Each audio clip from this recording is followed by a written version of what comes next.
Welcome to way to librarian. అయితే మొన్న TS set exam 2025 complete అయింది కదా. కీ ఛాలెంజెస్ కూడా కంప్లీట్ అయింది. అయితే చాలామందికి డౌట్స్ ఉన్నాయి. ఈ 6% ఎవరిని అడిగినా 6% అని చెప్తారు, కానీ ఆ 6%ని ఏ విధంగా సెలెక్ట్ చేస్తారు? అసలు 29 సబ్జెక్ట్స్ ఉన్నాయి, మరి కేటగిరీ వైజా? పూర్తి క్లారిటీ అయితే చాలామందికి లేదు. కాబట్టి అది పూర్తిగా క్లారిటీగా తెలుసుకునే ప్రయత్నం చేద్దాం. ఒక ఎగ్జాంపుల్తో చెప్తాను, దానివల్ల మీకు ఈజీగా అర్థమయ్యే అవకాశం ఉంటుంది. ఇప్పుడు ఫర్ ఎగ్జాంపుల్ సపోజ్ మనకు 1,05,000 మెంబర్స్ అప్లై చేశారు. దేనికి అప్లై చేశారు? ఓవరాల్ సబ్జెక్ట్స్ 29 సబ్జెక్ట్స్ ఉన్నాయి. 29 సబ్జెక్ట్స్కి అప్లికేషన్స్ 1,05,000 వచ్చాయనుకోండి. అయితే ఈ 1,05,000లో 1,05,000 మంది మాత్రమే ఎగ్జామ్స్ రాశారు. ఏం ఎగ్జామ్స్ రాశారు? అన్ని 29 సబ్జెక్టులకు కలిపి 1,00,000 మంది మాత్రమే ఎగ్జామ్స్ రాశారు. అది కూడా ఒక పేపర్ కాదు, 2 పేపర్లు రాసిన వాళ్ళని మాత్రమే కన్సిడర్ చేస్తారు. ఫస్ట్ 1,05,000 అప్లై చేశారు, కానీ అపియర్ అయిన వాళ్ళు మాత్రం ఓన్లీ 1,00,000 మందే మొత్తం 29 సబ్జెక్ట్స్కి. తర్వాత ఇందులో ఈ నెంబర్ నుంచి ఒక 6% మెంబర్స్ని వాళ్ళు క్వాలిఫై చేస్తారు. అసలు 1,00,000లో 6% అంటే ఎంత? 6,000 టోటల్ స్లాట్స్ అయితే ఉన్నాయి. 6,000 నుంచి ఒక్కరిని కూడా ఎక్కువ సెలెక్ట్ చేయరు. ఇవి ఇక్కడ వరకు అయితే అందరికీ క్లియర్ ఉంది కదా. అయితే అక్కడ వాళ్ళకు కేటగిరీ వైజ్ పర్సంటేజ్ ఇచ్చారు. ఆ కేటగిరీ వైజ్ పర్సంటేజ్ ఏంటంటే బీసీఏకు 7, బీసీబీకు 10% అని రకరకాలుగా ఈ రిజర్వేషన్ పర్సంటేజెస్ అయితే ఇచ్చారు. అయితే ఈ 6,000 స్లాట్స్లలో ఫర్ ఎగ్జాంపుల్ బీసీఏకి ఎంత? 7% వచ్చింది కదా. బీసీఏకి 7% వస్తే వాళ్ళకు 420 స్లాట్స్ ఈ 29 సబ్జెక్ట్స్లో వాళ్ళకి అలాట్ చేయాలి. అదే బీసీసీ వచ్చిందనుకో, వాళ్ళకు 1% రిజర్వేషన్ కాబట్టి 60 స్లాట్స్, అంటే ఆ మొత్తం టోటల్ స్లాట్స్లో 60 స్లాట్స్లో 1% వాళ్ళకి అలాట్ చేయాలి. ఇలా కేటగిరీ వైజ్కి ప్రతి ఒక్కదానికి ఎన్ని కేటగిరీ స్లాట్స్ అనేది వాళ్ళు కనుక్కుంటారు. ఫర్ ఎగ్జాంపుల్ ఇక్కడ అన్రిజర్వ్డ్ ఉంది. అన్రిజర్వ్డ్ అంటే మామూలుగా అప్లికేషన్ చేసే టైంకి ఎస్సీ, ఎస్టీ, బీసీ, ఓబీసీ ఇట్లా ఈడబ్ల్యూఎస్ కాకుండా అన్రిజర్వ్డ్ అయితే ఎవరైతే పెట్టారో వాళ్ళని మాత్రమే అన్రిజర్వ్డ్ లాగా పరిగణిస్తారు. అయితే వాళ్ళకు 36% రిజర్వేషన్ ఉంది. అయితే 36% అంటే ఇక్కడ ఎంత అవుతుంది? 2,160 స్లాట్స్ ఓపెన్ కేటగిరీలో వాళ్ళకు క్వాలిఫై చేయాలి ఆ క్యాండిడేట్స్ని. ఇక్కడి వరకు అయితే ఓకే కదా అందరికీ. మొత్తం టోటల్ 6,000 టోటల్ స్లాట్స్ ఉంటే కేటగిరీ వైజ్ స్లాట్స్ తీస్తారు. ఆ నంబరు వచ్చిన తర్వాత నెక్స్ట్ ఫర్ ఎగ్జాంపుల్ మన లైబ్రరీ సైన్స్ పేపర్ కోడ్ వచ్చేసి 25. ఈ లైబ్రరీ అండ్ ఇన్ఫర్మేషన్ సైన్స్లో అన్రిజర్వ్డ్లో ఎలా సెలెక్ట్ చేస్తారు అనేది ఒక క్యాలిక్యులేషన్ ద్వారా చూద్దాం. ఇందులో వాళ్ళు ఇచ్చిన ఫార్ములా ఏంటంటే A/B = C. మరి ABC అంటే ఏంటి అనేది మనం చూద్దాం. A అంటే number of candidates belongs to unreserved category having more than 40% aggregate marks in library science. Library సైన్స్లో అన్రిజర్వ్డ్ అప్లికేషన్లో అన్రిజర్వ్డ్ అని పెట్టారు కదా, వాళ్ళు ఎంతమంది ఉన్నారు? ఎంతమంది మొత్తం రాసిన వాళ్ళు కాదు, అటెంప్ట్ చేసిన వాళ్ళు కాదు. పేపర్ 1, పేపర్ 2 అంటే 300 మార్క్స్ ఉన్నాయి. అందులో 40% అంటే 300 × 40 అంటే 120 మార్క్స్ పైన వచ్చిన వాళ్ళను మాత్రమే కన్సిడర్ చేస్తారు. అందరినీ కన్సిడర్ చెయ్యరు.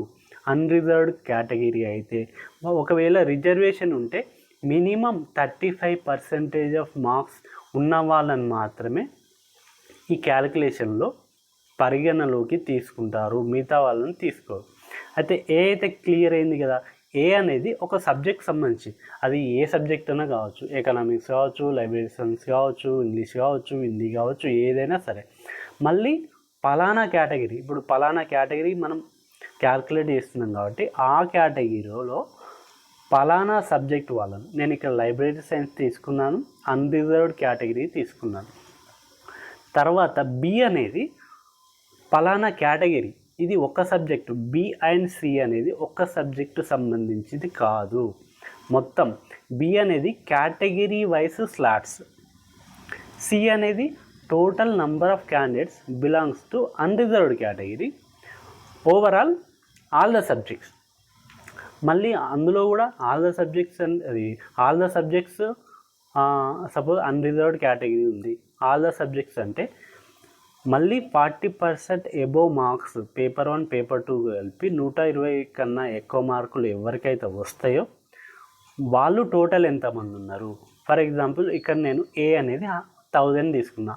ఆ 1000 అంటే అర్థమైంది, అన్రిజర్వ్డ్ కేటగిరీలో లైబ్రరీ సైన్స్లో 40% కన్నా ఎక్కువ మార్క్స్ ఎంతమందికి వచ్చినాయంట, నా ఎగ్జాంపుల్ 1000 మెంబర్స్కి వచ్చినాయి. కానీ 2160 ఏంటి, ఈ 2160 అనేది టోటల్ అన్రిజర్వ్డ్ కేటగిరీలో టోటల్ నంబర్ ఆఫ్ స్లాట్స్ ఎన్ని ఉన్నాయి, 2160 ఉన్నాయి. ఆ 2160 నంబర్ ఇదన్నమాట. తర్వాత 18,000 ఏంటి, 18,000 ఏంటి అంటే అన్రిజర్వ్ ఈ మొత్తం TSET 2025 ఎగ్జామ్లో 18,000 మంది అన్రిజర్వ్డ్ కేటగిరీ కింద అప్లై చేసి రాసిన వాళ్ళ సంఖ్య, వాళ్ళు 40% కన్నా ఎక్కువ మార్క్స్ వచ్చిన వాళ్ళ సంఖ్య 18,000 అనుకుంటే 1000 ఏమో లైబ్రరీ సైన్స్ సబ్జెక్ట్లో అన్రిజర్వ్డ్ కేటగిరీలో 40% కన్నా ఎక్కువ మార్కులు వచ్చిన వాళ్ళు 1000 మంది. ఈ 2160 అనేది అన్రిజర్వ్డ్ కేటగిరీలో టోటల్ నెంబర్ ఆఫ్ స్లాట్స్ అనమాట. తర్వాత 18,000 మెంబర్స్ అన్రిజర్వ్డ్ కేటగిరీలో అన్ని సబ్జెక్టులు రాసి ఈ క్యాలిక్యులేట్ చేస్తే ఒక నంబర్ వచ్చింది, అది 120 నంబర్ వచ్చింది. అంటే అన్రిజర్వ్డ్ కేటగిరీలో లైబ్రరీ సైన్స్ సబ్జెక్ట్లో 120 మందిని ఓపెన్ లాగా కౌంట్ చేస్తారు అనేది దాని అర్థం. దాని తర్వాత ఇంకొక ఎగ్జాంపుల్ కూడా చెప్తున్నా. అయితే ఎస్టీ కేటగిరీ తీసుకుందాం. ఎస్టీ కేటగిరీ తీసుకుంటే ఎస్టీ కేటగిరీలో ఎంత టోటల్ స్లాట్ ఎంత ఉన్నది, 600 ఉన్నారు. అంటే ఎస్టీలు 29 సబ్జెక్టులు అన్నీ కలిపి 600 మందిని వాళ్ళు క్వాలిఫై చేయాలి. ఇది గుర్తుపెట్టుకోండి. ఇక్కడ ఎస్టీ కేటగిరీలో ఏ అనేది అంటే లైబ్రరీ సైన్స్ సబ్జెక్ట్లో ఎస్టీ కేటగిరీలో 35% కన్నా ఎక్కువ మార్కులు వచ్చిన వాళ్ళు 500 మంది అనేది ఏ, బి అనేది 600. అంటే టోటల్ ఈ TSET ఎగ్జామ్లో 600 మందిని వాళ్ళని క్వాలిఫై చేయాలి ఎస్టీ కేటగిరీలో. సి అనేది మొత్తం 10,000 మెంబర్స్. 10,000 మెంబర్స్ ఎస్టీ కేటగిరీలో 35% కన్నా ఎక్కువ మార్కులు వచ్చిన వాళ్ళు 10,000 ఉన్నారు. ఇప్పుడు క్యాలిక్యులేట్ చేస్తే A × B / C = 500 × 600 / 10,000. లాస్ట్కు నంబర్ ఎంత వచ్చింది, 30 మెంబర్స్ని లైబ్రరీ సైన్స్లో ఎస్టీ కేటగిరీలో సెలెక్ట్ చేయాలి. అయితే మీకు ఇంకొక డౌట్ రావచ్చు. అయితే ఇప్పుడు రిజర్వేషన్ ఉంది, ఎస్టీ కేటగిరీ ఉంది.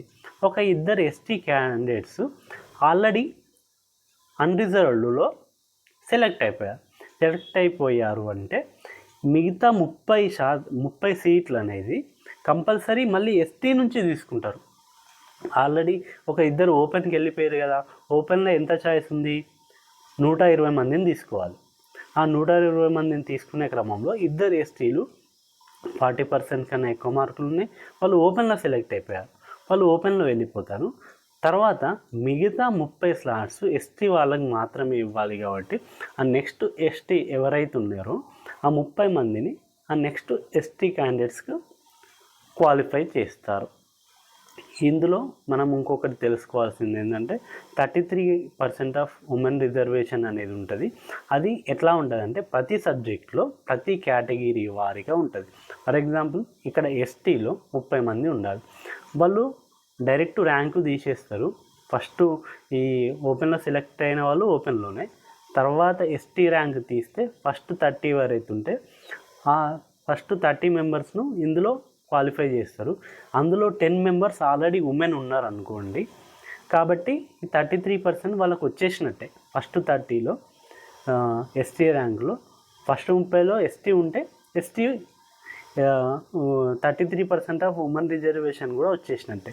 సపోజ్ ఫస్ట్ 30 మెంబర్స్లో 9 మందే ఉమెన్స్ ఉన్నారు అన్నప్పుడు లాస్ట్ 30 అతను మెన్ తీసేసి నెక్స్ట్ అది 34 ర్యాంకా 38 ర్యాంకా ఒక ఉమెన్ ఉందనుకోండి, ఆ ఉమెన్ను ఇందులో 30th లాస్ట్ ప్లేస్లో పెడితే వీళ్ళకు 33% ఆఫ్ ఉమెన్ రిజర్వేషన్ అయిపోతుంది, plus category wise total slots allot చేసినట్టు అయిపోతుంది. తర్వాత ఇంకొక కేసులో అసలు ఉమెనే లేరు, ఇప్పుడు 30 ఎస్టీ సెలెక్ట్ చేయాలి క్యాండిడేట్స్ని, అందులో 10 మంది ఉమెన్ కూడా లేరు, 4 ఉమెన్ ఉన్నారు. మరి అప్పుడు ఎట్లా చేస్తారు అంటే ఆ 4 ఏ ర్యాంక్లో ఉన్నా వాళ్ళకు వస్తాయి, ఎందుకంటే 33% రావాలి కాబట్టి వాళ్ళకు వస్తుంది. ప్లస్ మిగతా 6 ఉమెన్ ఇవ్వలేకపోతున్నారు అన్నప్పుడు అదే కేటగిరీలో మెన్కు ట్రాన్స్ఫర్ చేసేస్తారు. ఇలా టీఎస్సెట్ సంబంధించి క్యాలిక్యులేషన్ అనేది ఈ విధంగా ఉంటుంది. నాకు తెలిసి మీకు ఒక క్లియర్ ఐడియా వచ్చిందని అనుకుంటున్నాను. Thanks for watching this video. ఇది మన సబ్జెక్ట్కే కాదు, టీఎస్సెట్ రాసిన ఎవరికైనా ఈ వీడియో పనికొస్తుంది. కేవలం లైబ్రరీ సంబంధించిన వాళ్ళైతే ఈ ఛానల్ను, లైబ్రేరియన్ రిలేటెడ్ ఫీల్డ్లో ఉన్నవారైతే ఈ ఛానల్ కంపల్సరీ సబ్స్క్రైబ్ చేయండి, ఎందుకంటే ఇది మన ఛానల్, మనకు ఉపయోగపడే వీడియోస్ ఇందులో పోస్ట్ చేస్తాను. Thanks for watching this video. Please subscribe and like this video. Thank you.